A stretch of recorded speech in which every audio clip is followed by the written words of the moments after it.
कि या अल्लाह इसको हील कर दे, क्योंकि हीलिंग अल्लाह की तरफ से। तो कहते थे ये बहुत मुफीद और इसके बहुत ज़बरदस्त जो है वो मेरे पास रिज़ल्ट्स आए। ठीक है, ये कहते थे, मैं उसे खुद पढ़ाता था। तो ये लोगों के तजर्बे हैं इसके ऊपर। इकिगाई का पता है आपको, ये जापानीज़ कॉन्सेप्ट्स हैं, 5 जापानीज़ लाइफ चेंजिंग कॉन्सेप्ट। इस पर बहुत आजकल इंस्टा पे पोस्टें आ रही हैं, बात हो रही है, कॉरपोरेट पे लगते हैं ये। ठीक है, इकिगाई है व्हाट्स योर पर्पस। जापानीज़ जो 5 प्रिंसिपल्स हैं उनमें से मैं 3 आपके सामने रखूँगा सक्सेस के। ठीक है, क्योंकि ये बहुत आजकल कॉमन है ये चीज़ें, इकिगाई। तो इकिगाई का मतलब है व्हाट्स योर पर्पस। और अगर आप सोचें कि जिस बंदे को उसका पर्पस पता लग जाए और उसके हर काम में पर्पस ऐड हो जाए तो उसकी ज़िंदगी बहुत खूबसूरत बन जाती है। ठीक है, जैसे हम कहते हैं एक डॉक्टर है, वो आईसीयू में उसकी ड्यूटी है। अब आईसीयू में डिप्रेशन है बहुत ज़्यादा, मैं और आप 5 दिन आईसीयू में नहीं गुजार सकते। ठीक है, हम डिप्रेस हो जाएंगे। एक डॉक्टर की ड्यूटी आईसीयू में, तो उसको मोटिवेशन इस तरह से मिलती है कि वो उसको एक मकसद देता है वहाँ रहने को, कि यार अपार्ट फ्रॉम सैलरी अल्लाह की मखलूक की खिदमत हो रही है। ठीक है, और ये मेरे आखिरत के लिए मुझे बहुत फ़ायदा चीज़ देगी। तो इससे इकिगाई ऐड हो गया। अब देखिए, नमाज वो चीज़ है जो बंदा जितना मर्जी वर्थलेस फील करे, दुनिया के सामने लेट से वो लूज़र है, हर चीज़ में वो लूज़र है, हर चीज़ में वो फेलियर है। लेकिन जब वो नमाज में खड़ा होगा तो नमाज उसे एक मकसद दे रही है कि चल दुनिया तो गई, कम अज़ कम मैं आखिरत तो बचा रहा हूँ ना अपनी नमाज के थ्रू। दुनिया में जो मर्जी हो रहा है लेकिन कम अज़ कम एक मकसद है, अल्लाह के सामने तो जा रहा हूँ। तो इकिगाई नमाज देती है आपको, बहुत खूबसूरत। ठीक है, ये चीज़ है।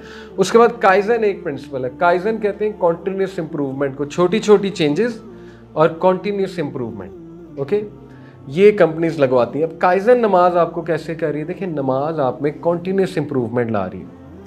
इंसान भूल जाता है, स्ट्रेस आ जाता है, इंसान जो है ना डिमोटिवेट हो जाता है, इंसान अपना मकसद भूल जाता है। नमाज कॉन्टीन्यूस आपको रिवीजन करवा रही है, कॉन्टीन्यूस रिवीजन। जब नमाज में आप अल्हम्दुलिल्लाह रब्बिल आलमीन कहते हैं, ये ग्रैटिट्यूड की प्रैक्टिस है, शुक्र की। क्यों? आप जहन में ये लाया करें, अल्लाह जो भी मेरी लाइफ में चल रहा है अल्हम्दुलिल्लाह रब्बिल आलमीन, तमाम तारीफ़ें आपके लिए।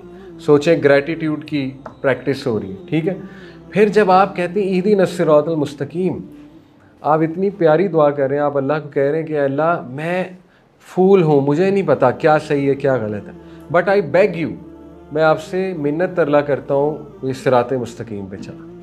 देखें, कॉन्टीन्यूस इम्प्रूवमेंट हो रही है। फिर आप कहते हैं सिरातल लज़ीना अनअमता अलैहिम, इतनी बड़ी आप दुआ कर रहे हैं। कभी सोचें, आप अल्लाह को पता है क्या कह रहे हैं? अल्लाह उन लोगों के रस्ते जिन पर तेरा इनाम हुआ। वो इनाम क्या है? हज़रत इब्राहीम, हज़रत मरियम, हज़रत हाजरा, हज़रत खदीजा, हज़रत मोहम्मद सल्लल्लाहु अलैहि वसल्लम, हज़रत इस्माइल, हज़रत यूसुफ, हज़रत याकूब, हज़रत मूसा, हज़रत ईसा वगैरह। उन सब पे क्या इनाम था? नंबर 1, अल्लाह ने उन्हें प्योर लाइफ दी, हयातन तय्यबा। नंबर 2, अल्लाह ने उन्हें हिदायत दी। नंबर 3, अल्लाह ने उनकी नस्लें संवार दी, नस्लें। इब्राहीम सलाम की नस्ल से कितने अम्बिया हैं? हाजरा अलैहिस्सलाम का तज़किरा, ठीक है, मरियम अलैहिस्सलाम का तज़किरा। जब आप लोग नमाज में मुसल्ले पे खड़े हैं तो आप अल्लाह से नेक्स्ट लेवल चीज़ मांग रहे हैं। अल्लाह वही इनामात, उनको आपने सब्र दिया मुझे भी दे, उनको आपने अल्लाह इज़्ज़त दी मुझे भी दे। ठीक है, अल्लाह आपने उन पर इनामात किए, वही इनामात मुझे चाहिए। इतनी बड़ी चीज़ मांग रहे हैं। वो ये चीज़ें तो पीछे रह गई। अल्लाह जॉब दे दे, अल्लाह ससुराल ने तंग किया हुआ है, अल्लाह शौहर ने नाक में, ये तो पीछे रह गई, बहुत पीछे रह गई। ठीक है, आप नेक्स्ट लेवल चीज़ आप अल्लाह से कह रहे हैं अल्लाह मेरी 7 नस्लें संवार दे। आप अल्लाह से कह रहे हैं अल्लाह मेरे जाने के बाद मेरी औलाद को, हज़रत इब्राहीम की सारी दुआएं इसमें आ गई हैं, सिरातल लज़ीना अनअमता अलैहिम। क्या क्या दुआएं हज़रत इब्राहीम ने की हुई हैं, कभी सोचें। नबी सल्लल्लाहु अलैहि वसल्लम की सारी दुआएं इसमें आ गई हैं, इहदिनस सिरातल मुस्तकीम, सिरातल लज़ीना अनअमता अलैहिम। ठीक है, तो इतनी कॉन्टीन्यूस इम्प्रूवमेंट, इतनी continuous improvement, daily daily daily. नमाज आपकी एरोगेंस ख़त्म कर रही है। जितना मर्जी बंदा आकड़ में है, ठीक है, सूटेड बूटेड जेल लगाई हुई है, सजदा करता है, सारी आकड़ निकल जाती है। ठीक है, नमाज जो पढ़ता है वो आकड़ में रह ही नहीं सकता। नेल पॉलिश उतारनी पड़ेगी नमाज पढ़ने के लिए, पर्दे की प्रैक्टिस है। ठीक है, और हया की प्रैक्टिस है। टू बी ऑनेस्ट, आप लोगों को जो है वो आकड़ निकालनी पड़ेगी। सजदा करते, वुज़ू करते हुए आपको बड़ा हम्बल बन के जाना होगा, बाजू ऊपर करने पड़ेंगे, सिलवटें पड़ जाएंगी। इतनी कॉन्टीन्यूस इम्प्रूवमेंट, ठीक है, सारी आकड़ निकाल रहा है नमाज। तो ये इस जैसी चीज़ नहीं है नमाज जैसी, मैं आपको बता रहा हूँ। आप देखेंगे, मार्क माई वर्ड्स, गोरे नमाज पढ़ेंगे 2-3 साल में, आप देखेंगे, और हम महरूम होंगे, अल्लाह रिप्लेस करेगा। साइकोलॉजी के थ्रू वो इस तरफ आ रहे हैं कि ये नमाज से बेहतरीन चीज़ कोई नहीं है, ठीक है। तो आप ये देखेंगे, मार्क माई वर्ड्स, के उनमें नमाज कॉमन हो जाएगी नॉन मुस्लिम्स में, ठीक है। तो ये हो भी रहा है, बहुत से वो लोग इस्लाम कबूल कर रहे हैं। तो इतनी कॉन्टीन्यूस इम्प्रूवमेंट है इसमें, ठीक है। और भी बड़ी चीज़ें हैं इसमें। सेहत की कॉन्टीन्यूस इम्प्रूवमेंट है, इसके जो पोस्चर्स हैं उनमें कॉन्टीन्यूस इम्प्रूवमेंट हो रही सेहत की। अगला है शूहारी, ये 3 वर्ड्स हैं, इससे मुराद है लर्निंग एंड मास्टरी। लर्न करते जाओ, मास्टर करते जाओ। नमाज से बेहतरीन मास्टरी किसी भी चीज़ की नहीं हो सकती। कैसे? आपने स्ट्रेस मैनेजमेंट करनी है, नमाज अच्छे से पढ़े, you will master stress management. आपने एंगर मैनेजमेंट करनी है, नमाज सही से पढ़ें, 2 नंबर नमाज नहीं, सही से नमाज पढ़ें, जो मैं आगे कुछ बताऊंगा, आप एंगर मैनेजमेंट मास्टर कर लेंगे। आपने सेल्फ कंट्रोल मास्टर करना है कि मेरे अंदर सेल्फ कंट्रोल आ जाए, ठीक है ना, मैं गुनाहों से बच जाऊं, नमाज सही से पढ़ें, आप में सेल्फ कंट्रोल आएगा। अल्लाह का वादा, इन्ना सलाता तन्हा अनिल फाहशाई वल मुनकर, बेशक नमाज बुरे और फोहश कामों से बचाती है। आप सेल्फ कंट्रोल मास्टर करेंगे। आपने लेट से बरकत को मास्टर करना है कि मेरी लाइफ में बरकत आ जाए, नमाज पढ़ें, बरकत आना शुरू हो जाए। आपने टाइम मैनेजमेंट को मास्टर करना है, नमाज पढ़ना शुरू कर दें। अपनी नमाज तकबीर उला के साथ कर लें, मर्दों को कह रहा हूँ। जब मस्जिद में नमाज का टाइम है, मस्जिद में जाएं। आप देखें आपकी लाइफ कैसे सीधी होती है, आप देखें आपकी पढ़ाई कैसे सीधी होती है। आपने कंसिस्टेंसी को मास्टर करना है, डिसिप्लिन को मास्टर करना है, नमाज को मास्टर करना है। नमाज से बेहतरीन मास्टरी शूहारी नहीं है, हो ही नहीं सकती, ठीक है। अल्लाह ने गिफ्ट दे दिया आपको, मुझे मेराज पे गिफ्ट मिला था, ठीक है, गिफ्ट दे दिया अल्लाह ने आपको और मुझे, तो ये बहुत बड़ी बात है। और फिर एक और साइकोलॉजिकल फ़ायदा, हर इंसान का एक ऑप्टिमम लेवल होता है जिसको कहते हैं एलोस्टेसिस लोड। जैसे आपने स्ट्रेस और स्ट्रेन का ग्राफ देखा है ना, उसमें यंग मॉडुलस आता है। यंग मॉडुलस क्या है कि उसके बाद वो स्प्रिंग ख़राब होना शुरू हो जाएगा, ठीक है। इसी तरह एक इंसान जो है ना, वो अंडरलोड होता है, उसका लो मोरल होता है, फिर वो परफॉर्मेंस बढ़ाता है। परफॉर्मेंस के साथ साथ स्ट्रेस भी बढ़ रहा है, एक्स एक्सिस में स्ट्रेस है, फटीग आ जाती है। फटीग के बाद ऑप्टिमम लेवल वो कहता है बस हो गई। साइकोलॉजिकल भी बस हो जाती है, फिजिकल भी बस हो जाती है। जैसे एक बंदा है ना, उसको कुलीग्स ने बड़ा तंग किया है वर्क प्लेस में, कहता है मेरी बस हो गई। एक बंदा, उसको घर वालों ने तंग किया, कहता है या अल्लाह मेरी बस हो गई। बच्चों ने नाक में दम किया है, वो कहता है मेरी बस हो गई, स्पेशली मदर्स। शौहर ने नाक में दम किया, वो कहते हैं मेरी बस हो गई, इससे ज़्यादा मैं नहीं बियर कर सकता। अब नमाज क्या करता है? नमाज ये करता है, और उसके बाद ब्रेक डाउन होता है, ठीक है, एग्जॉस्शन होती है, ब्रेक डाउन होता है, और स्ट्रेस भी हाई होता है, परफॉर्मेंस नील हो जाती है। अब अल्लाह आपको क्या कहता है? अल्लाह कहता है कि या अय्युहल्लज़ीना आमनू इस्तईनू बिस्सब्री वस्सलाह इन्नल्लाह मअस्साबिरीन। ए लोगों जो ईमान लाए हो, नमाज और सब्र में ताकत पकड़ो। इस्तईनू का मतलब है ताकत पकड़ो। अब अल्लाह आपको ऑफर कर रहा है कि ये जो तुम्हारा ऑप्टिमम लेवल रीच हुआ है ना, तो तुम ताकत पकड़ो, इस लेवल पे जाके आओ, मेरे पास आओ, नमाज में आओ। यकीन करें, आपको कुलीग कोई तंग कर रहा है ना, आप अच्छे से नमाज पढ़ें, आप देखें आपका स्ट्रेस लेवल डिक्रीज होगा। आप पे को फाइनेंशियल बर्डन आया हुआ है, आप परेशान है, या अल्लाह ये क्या हो गया, मेरा क्या बनेगा, अच्छे से नमाज पढ़ें, आप देखें ऑप्टिमम लेवल आपका इंक्रीज होगा। अल्लाह गारंटी दे रहा है, इस्तईनू बिस्सब्री वस्सलाह, अल्लाह की गारंटी गलत नहीं हो सकती। 5 टाइम अल्लाह आपको बुला रहा है, आओ आओ, ऑप्टिमम लेवल रीच हुआ हुआ है। स्पेशली आज के दौर में स्ट्रेस ही स्ट्रेस है, पढ़ाई का स्ट्रेस है, जनरली लाइफ स्ट्रेसफुल हो गई है, लोगों के दिमाग बंद है, ठीक है ना, लोग परेशान हैं, लोगों को समझ नहीं आ रही हमने निकलना कैसे है मसाइल से, इन आदतों से हमने निकल। 5 टाइम अल्लाह कहता है आओ, तुम्हारा ऑप्टिमम लेवल में बढ़ाता हूँ, टू ऐड टू इट। ये देखें, नमाज आपको स्ट्रक्चर दे रही है। हम डी स्ट्रक्चर हो जाते हैं, पूरे दिन में ठोकरें खा खा के, मुक्के खा खा के, ठीक है ना, कितना कुछ बियर कर रहा होता है इंसान एक दिन में, सब वो कर करके हमारी बस हुई होती है, हम डी स्ट्रक्चर हुए हुए। अल्लाह ताला इस डी स्ट्रक्चरिंग को जिक्र करता है, इन्नल इंसाना खुलिका हलुआ, सूरह मारिज अल्लाह कहता है बेशक इंसान को जल्दबाज पैदा किया गया, डिस्ट्रक्चर्ड है जनरली स्पीकिंग, ठीक है, कमज़ोर है। कमज़ोर इस सेंस में ख्वाहिशात है, नफसानी ख्वाहिशात भी है, उस सेंस में कमज़ोर है, ठीक है। सेल्फ कंट्रोल वीक है, उस सेंस में कमज़ोर है। जल्दी घबरा जाता है, उस सेंस में कमज़ोर है। जल्दी घबराने की दलील ये इज़ा मस्सहु शर्रु जज़ुआ, जब कोई इसमें तकलीफ आती है, ये देखें when evil touches him he is impatient, कोई तकलीफ आती घबरा जाता है, पैनिक हो जाता है, क्या हुआ, ये क्या हुआ, ये क्या हुआ, ठीक है। व इज़ा मस्सहुल खैरु मनुआ, और जब कोई खैर आती है तो उसको विद होल्ड कर लेता है, छुपा लेता है, किसी को नज़र ना आ जाए, किसी को ना मिल जाए, ठीक है। निगड़ली है, इसका मतलब ये निगड़ली है, कंजूस है, छुपा लेता है या अपने आप को एट्रीब्यूट कर देता है मेरी वजह से, मेरी मेहनत है, ठीक है। इल्लल मुसल्लीन, सिवाय उनके जो नमाजी हैं। लेकिन कौन से नमाजी? सीजनल नमाजी नहीं। अल्लज़ीना हुम अला सलातिहिम दाइमन, वो जो पक्के हैं नमाज में, सीजनल नहीं, पक्के। सीजनल नमाजी, पेपर आए नमाजें शुरू, रमज़ान आया नमाजें शुरू, हम सब, ठीक है, हमारा यही हाल।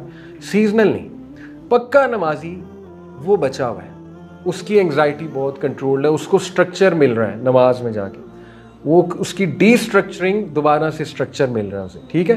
तो ये बड़ी काबिल गौर बातें हैं और ये बाकायदा सुभान अल्लाह, अल्लाह ताला ने आपको मुझे एक मैकेनिज़्म दिया है अपनी साइकोलॉजिकल रीअवेकनिंग और साइकोलॉजिकल बूस्ट और स्ट्रेस को बूस्ट, स्ट्रेस लेवल को डिक्रीज़ करना वगैरह वगैरह। ये तो चले साइकोलॉजिकल फ़ायदे, हम इसलिए नमाज नहीं पढ़ते। अभी तो मैं आपके सामने एनर्जी के कॉन्सेप्ट्स खोल दूँ। देखें, जिसने नहीं पढ़नी ना, अल्लाह ताला बचाए, मैंने वो लोग भी देखे हैं जो हरम में जाके भी नहीं नमाज पढ़ते, मैंने देखा है, ठीक है। नमाज का वक्त हो रहा है और नहीं पढ़ रहे। बहरिया में डेली मैं देखता हूँ, बहरिया में रहता हूँ मैं, लोग आए हुए फिरने आए हुए फैमिली के साथ, नमाज का टाइम है, नहीं पढ़ते। जिसने नहीं पढ़नी उसको ये लेक्चर आप 100 बार दे दें, उसको आप 100 बेनिफिट्स बता दें कि ये फ़ायदा, ये फ़ायदा, ये ऐसे, मुश्किल है, ठीक है। दुआ करते हैं हम अल्लाह से, देखें किसी को किसी की तज़हीक नहीं करनी चाहिए, किसी को बुरा नहीं समझना चाहिए। हम दुआ करते हैं क्योंकि किसी दौर में, अल्लाह माफ़ करे, मैं भी ऐसे ही करता था, अल्लाह इस्तकामत दी अल्लाह ने। तो मकसद ये नहीं है किसी को डिग्रेड करना, बताने का मकसद है कि इंसान कुछ ठान लेता है ना, फिर इंसान से बड़ा ढीठ कोई नहीं। जब उसने ठान ली ना मैंने नहीं पढ़नी, फिर उसको मेरा ख्याल नबी भी कहेगा तो वो नमाज नहीं पढ़ेगा, जब उससे ठानी हुई है कि मैंने नहीं पढ़नी। अल्लाह माफ़ करे, ठीक है, हम दुआ करते हैं अल्लाह आसानी करे। लेकिन ये है कि हम मोटिवेट तो एटलीस्ट हो सकते हैं ना कि चलो हम कुछ चीज़ें देखें इंशाल्लाह। तो जस्ट 10 मिनट्स ये हदीसें कुछ आपको सुनाऊंगा, बड़ी खूबसूरत। देखें, हदीस में आता है कि सबसे पहला सवाल जो क़यामत वाले दिन बंदे से किया जाएगा वो नमाज है। अगर उसकी नमाज ठीक है तो बाकी अमाल भी ठीक निकलेंगे, अगर नमाज ठीक नहीं है तो बाकी अमाल भी ख़राब निकलेंगे। अब देखें, इसका ये मतलब नहीं हकूक़ुल इबाद की कोई अहमियत नहीं है, हकूक़ुल इबाद पे अलग हदीस है और बहुत अहमियत है। लेकिन देखें ना, एक बंदे ने अल्लाह का हक़ नहीं पूरा किया, अल्लाह का राइट, तो फिर उसके बाकी मामलात ऐन मुमकिन है ख़राब हैं। ये बिल्कुल इसी तरह है कि मैं आपको एज ए टीचर कहूँ कि यार बात सुनो, अगर तुम्हारी मैथ और इंग्लिश ठीक है ना, सब ठीक है।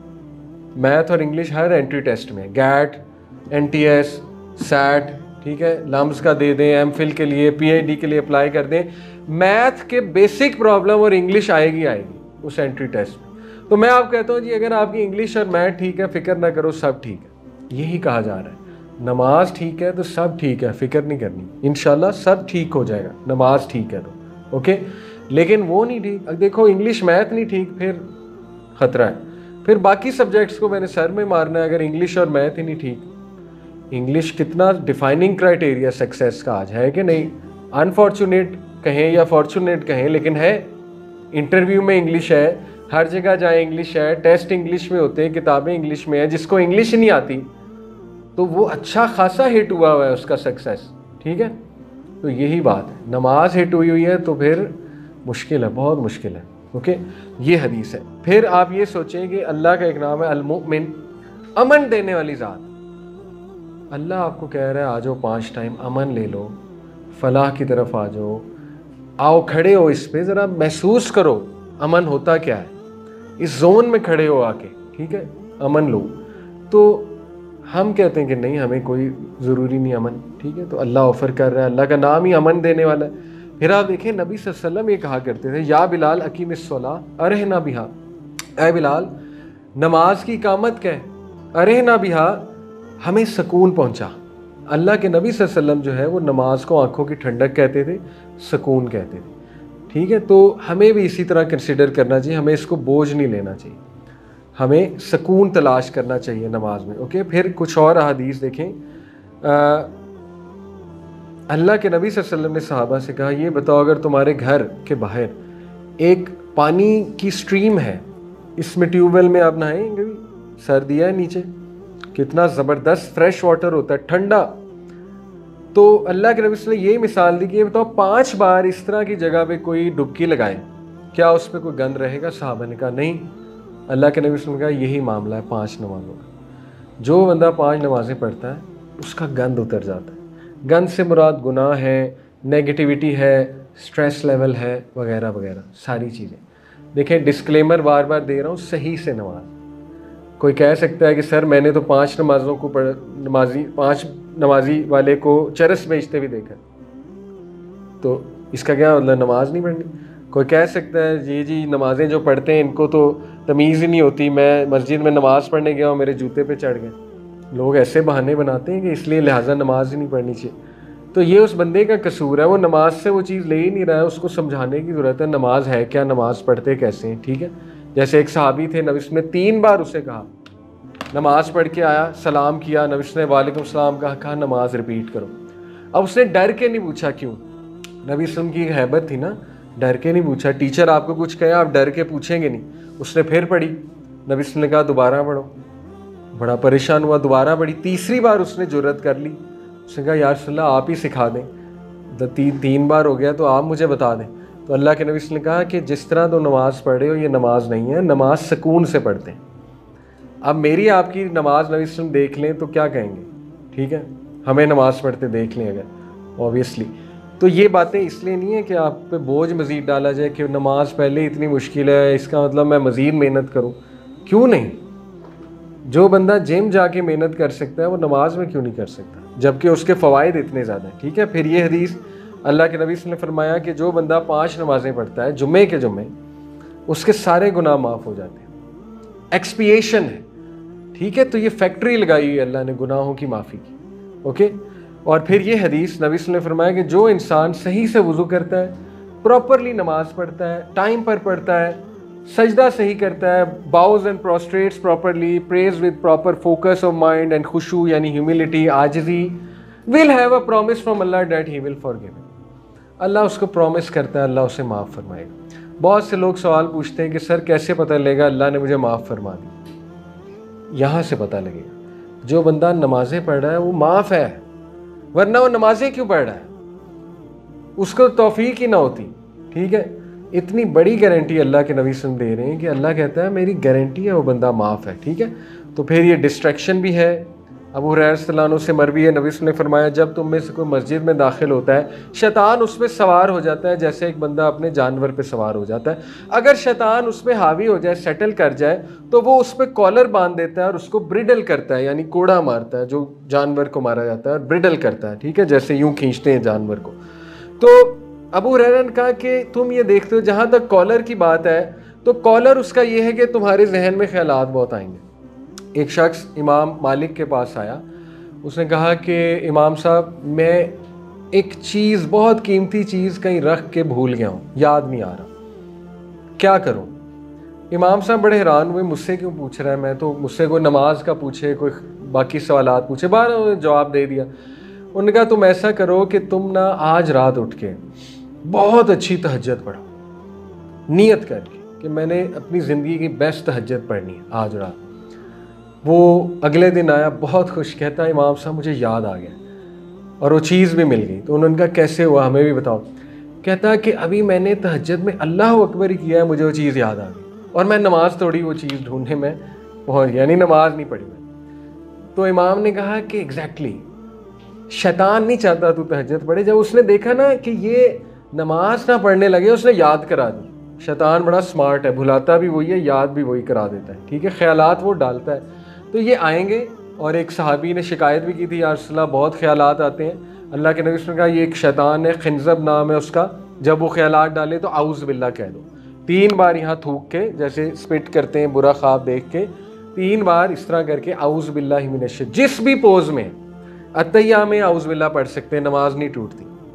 सूरह फातिहा के दरमियान ख्यालात आगे आउज़ बिल्ला पढ़ लें, नमाज नहीं टूटेगी। ठीक है, तो ये रेस्ट अश्योर्ड, डिस्ट्रैक्शन से हमने बचना है, वही तो हमारी प्रैक्टिस है।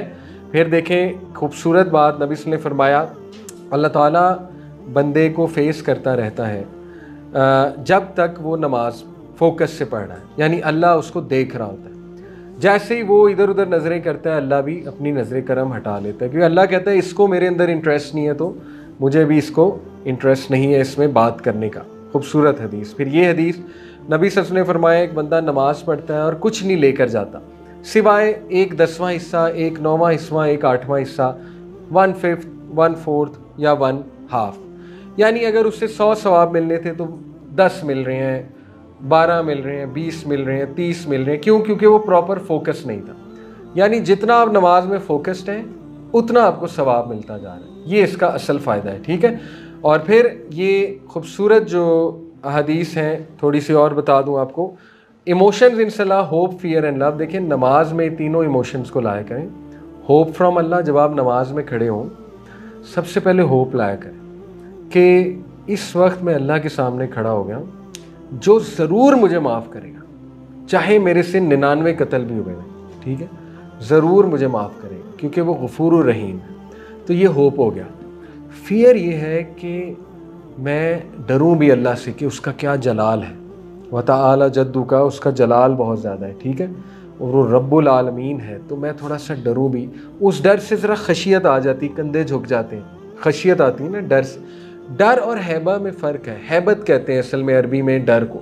खौफ इज़ समथिंग एल्स, हैबा इज़ समथिंग एल्स। फादर की हैबत होती है, खौफ नहीं होता, क्योंकि फादर से ना आप प्यार करते हैं तो आपको एक हैबत होती है कि अब्बा कहीं देख ना लें, ये चीज़ तो हैबत हो। और तीसरी चीज़ लव लाएं, बाकायदा मुस्कुराएं, मैं अल्लाह के सामने खड़ा हूँ जो बहुत प्यार करने वाला है मुझसे, और अल्हम्दुलिल्लाह रब्बिल आलमीन, क्या बात है अल्लाह की, क्या बात है, वाकई वो रब्बुल आलमीन है। ठीक है, ये चीज़ लाएं।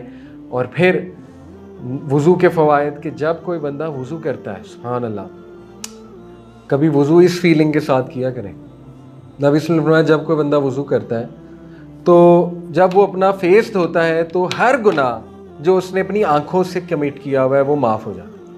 जब वो अपने हाथ धोता है यहाँ तक तो हर गुनाह जो हाथों से किया है वो माफ़ हो जाता है। जब वो अपने पैर धोता है हर गुनाह पैरों से किया माफ़ हो जाता है, जब तक आखिरी ड्रॉप नहीं गिर जाता। इसीलिए नबी सल्लम जो है ना वो वज़ू को ड्राई करना पसंद नहीं करते। किया जा सकता है ड्राई, लेकिन वो पसंद नहीं करते थे, क्योंकि आखिरी ड्रॉप तक वो कहते थे क्या माफ़ होता है, गुनाह माफ़ होता है। अब देखें जो बंदा कहता है मैं कांस्टेंट हराम में हूँ, गुनाह नहीं माफ़ कराने, अल्लाह ने ऑफ़र लगाई हुई है। ठीक है, गुनाह नहीं माफ़ कराने, जाएं गुनाह माफ़ कराएं। कोई बुरी चीज़ देख लिया, जाएं वज़ू करें नमाज के लिए, गुनाह माफ़ कराएं। हाथों से कोई बुरा काम कर लिया, जाएं गुनाह माफ़ कराएं। तो इतनी बड़ी ऑफ़र, इतनी बड़ी ऑफ़र, और क्या आपके लिए ऑफ़र जो है वो हो। फिर ये हदीस नबी ने फरमाया, जब एक बंदा नमाज के लिए खड़ा होता है उसके गुनाह उसके सर पे और उसके शोल्डर्स पे आ जाते हैं। जब जब वो रुकू और सजदा करता है वो गुनाह गिर जाते हैं। वज़ू में भी माफ़ हुए, उसके बाद नमाज में भी कांस्टेंट माफ़ हो रहे, नमाज पढ़ने के बाद भी माफ़ हो रहे। अगर किसी ने अपने आप को क्विक माफ़ी करानी है, उसका बेस्ट तरीका आपको बताता हूँ। अल्लाह के नबी सल्लल्लाहु अलैहि वसल्लम ने फरमाया, जो बंदा नमाज पढ़ने के बाद मुसल्ले पे बैठा रहता है और कोई ज़िक्र अज़कार करता है, जब तक वो मुसल्ले पे बैठा है उठा नहीं, हमारी कोशिश होती फ़ौरन उठें, सलाम फेरा पीछे देखते हैं जगह कहाँ है, निकलने की निकल जाते हैं हम सब। लेकिन अगर आप बैठ जाते हैं, कोई ज़िक्र अज़कार कर लेते हैं, जो ज़िक्र अज़कार नबी ने सिखाए हैं वही 5-10 मिनट ले जाते हैं। ठीक है, हिस्नुल मुस्लिम एक ऐप है, HISNULMUSLIM, उसमें वो ज़िक्र अज़कार है, वो सिखाए हैं, वो किया करें आफ्टर नमाज। जब तक करेंगे अल्लाह ताला फ़रिश्तों को हुक्म देगा इसके लिए इस्तग़फ़ार करो, फ़रिश्ते आपके लिए माफ़ी मांगेंगे, या अल्लाह इसे माफ़ कर दें, या अल्लाह इसे माफ़ कर दे, दूसरे आमीन कहेंगे। आप मुझे बताएं इससे बड़ी ऑफ़र क्या है। जो बंदा ये भी नहीं कर रहा फिर वो खुद कसूरवार है ना, फिर वो उस किसको ब्लेम करे फिर आगे जाके। इतनी ऑफ़र्स, इतनी ऑफ़र्स, इतनी ऑफ़र्स, इससे ज़्यादा तो ऑफ़र मेरा नहीं ख्याल कोई भी दुनिया में आपको देगा। बाकी देखें अल्लाह के नबी ने फरमाया कि अगर तुम्हें फजर और इशा की नमाज़ पढ़ने का सवाब पता लग जाए तो तुम लोग रींग कर भी आओगे, अगर तुम्हें रींग कर भी आना पड़ा तुम लोग रींग कर भी आओगे, अगर तुम्हें उसके सवाब पता लग जाए, उसके इनामात पता लग जाए फजर और इशा की। फिर नबी ने कहा जो बंदा फजर के अंधेरे में नमाज पढ़ने आता है मस्जिद में, क़यामत वाले दिन उसके पास लाइट होगी। क़यामत वाले दिन पिच डार्कनेस होगी, कुछ लोगों के पास लाइट होगी, और वो लाइट यही है। फजर की नमाज में जो अंधेरे में आते थे उनके पास उस दिन लाइट होगी। इसी तरह नबी फरमाया अगर तुम्हें पहली रो में खड़ा होने का सवाब पता लग जाए, तुम लोग कुरा डालो और लड़ो, कुरे डालो, ठीक है, लड़ो तुम लोग और रींग कर आओ, तुम लोग कुछ भी करके तुम लोग आओ, लेकिन आओ। और आखिरी बात, नबी सल्लल्लाहु अलैहि वसल्लम के पास एक ब्लाइंड साहबी आए, कहा या रसूलल्लाह मैं देख नहीं सकता, रास्ते में झाड़ियाँ आती हैं, कीचड़ आती है, तो आप मुझे इजाज़त देते हैं मैं घर में पढ़ लूँ? नबी ने कहा अच्छा पढ़ लो। अभी वो जा रहा था, दोबारा बुलाया, कहा ये बताओ सुन सकते हो? अजान की आवाज़ आती? उसने कहा आती। नबी ने कहा फिर मस्जिद आओ। उस बंदे को भी छूट नहीं मिली मस्जिद में आने की, ठीक है। इसी तरह रहमतुल लिल आलमीन ये कह रहे हैं, अब थोड़ी सख्त भी हदीस सुना दूँ। रहमतुल लिल आलमीन कहते हैं मेरा दिल करता है मैं अपनी जगह कोई इमाम खड़ा करूं, लकड़ियां जमा करूं, आग लगाऊं और उस आग से उन लोगों के घर जला दूं जो मस्जिद में नहीं आते। कौन बात कर रहा है? रहमतुल लिल आलमीन, ठीक है। और क़यामत वाले दिन नबी सल्लल्लाहु अलैहि वसल्लम अपने उम्मतियों को पहचानेंगे कैसे? नबी सल्लल्लाहु अलैहि वसल्लम को दूर से पहचान लेंगे। साहबा ने कहा था आप कैसे पहचानेंगे, वो तो करोड़ों लोग होंगे, बल्कि करोड़ों से भी ज़्यादा होंगे। अल्लाह के नबी ने कहा क्या तुम काले घोड़ों में से वो घोड़े नहीं पहचान लेते जिनके कुछ आज़ाद सफ़ेद होते हैं, थोड़ा सा यहाँ सफ़ेदी होती है, थोड़ा बाजुओं पे सफ़ेदी होती है? साहबा ने कहा पहचान लेते हैं। अल्लाह के नबी सल्लल्लाहु अलैहि वसल्लम ने कहा कि इसी तरह मैं पहचान लूँगा, उन लोगों के वज़ू के आज़ाद चमक रहे होंगे, ठीक है। तो इसलिए अगर आप चाहते हैं आपकी पहचान हो उस दिन, तो ये कुछ तरीके हमारे नबी ने बता दिए। बहरहाल इरादा करें इंशाल्लाह, और ये पर्सनल ना लें, मैं आपको नहीं कह रहा, इंशाल्लाह मुझे उम्मीद है आप लोग पढ़ते भी होंगे। ओवरऑल बात कर रहा हूँ, ओवरऑल यूथ की बात कर रहा हूँ। ये आप दूसरों को भी सुना सकते हैं इंशाल्लाह चीज़ें, और सबके लिए दुआ करें, क्योंकि नमाज बेसिक चीज़ है। अगर वो बेसिक नहीं है फिर बहुत मसले हैं, फिर बड़े मसले हैं। कम अज़ कम बंदा अपनी नमाज ठीक करे, बाकी लाइफ में प्रॉब्लम्स तो रहेंगी। ऐसा भी नहीं मैं कहूँगा नमाज पढ़ेंगे तो आपकी प्रॉब्लम अचानक गायब हो जाएंगी, ऐसा नहीं है। नबी सल्लल्लाहु अलैहि वसल्लम पक्के नमाजी थे, तहज्जुद गुजार थे, लेकिन प्रॉब्लम्स देखें उनकी लाइफ में कितनी आजमाइशें। नमाज जो पढ़ेगा एक वादा है कि प्रॉब्लम से लड़ने की सकत दे देगा, ये वादा है, और आसानी भी इंशाल्लाह दे देगा, ठीक है। ये वादा है नमाज में। तो नमाज को डिज़ाइन करें, ब्यूटीफाई करें, कैटेगरीज बना लें दुआओं की। हर बार सूरह इखलास तो नहीं पढ़नी ना, कोई और सूरतें भी लाएं, ब्यूटीफाई करें। हर बार रब्बी जलनी तो नहीं पढ़नी ना।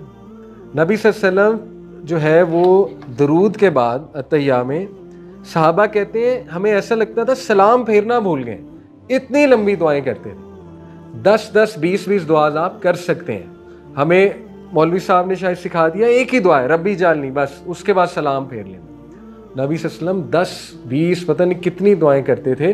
कैटेगरीज बनाएं दुआ की। मिसाल देता हूँ, फजर की नमाज पे कैटेगरी बना लें, मैंने इस्तगफार की दुआएं करनी है, ढूंढें 4-5 दुआएं वो करें सलाम से पहले। ज़हर की नमाज पे आफियत की दुआएं कैटेगरी बना लें, आसानी और आफियत की, ढूंढें वो दुआएं क्या है, ठीक है। जैसे मिसाल के तौर पे या हय्यु बिरहमतिका अस्तगीस अस्लिह लिशानी कुल्लहु, अल्लाह मेरे तमाम मामलात दुरुस्त कर दे, अस्लिह लिशानी कुल्लहु। असर की नमाज पे इस्तकामत की कैटेगरी बनाएं, इस्तकामत चाहिए, दुरूद के बाद इस्तकामत की 4-5 दुआएं करें। मगरिब पे दुनियावी चीज़ों की कैटेगरी बनाई, अल्लाहुम्मा अक्सर माली, अल्लाह मुझे माल की कसरत दे, व वलदी औलाद की कसरत दे, व बारिक ली फ़ीमा अतईतनी, जो मैं करूँ उसमें बरकत दे। दुनियावी दुआएं, प्योर दुनियावी दुआएं, ठीक है, वो करें। रब्बना आतिना फिद दुनिया हसना करें, अल्लाह दुनिया में भी बेहतरीन दे, आखिरत में भी बेहतरीन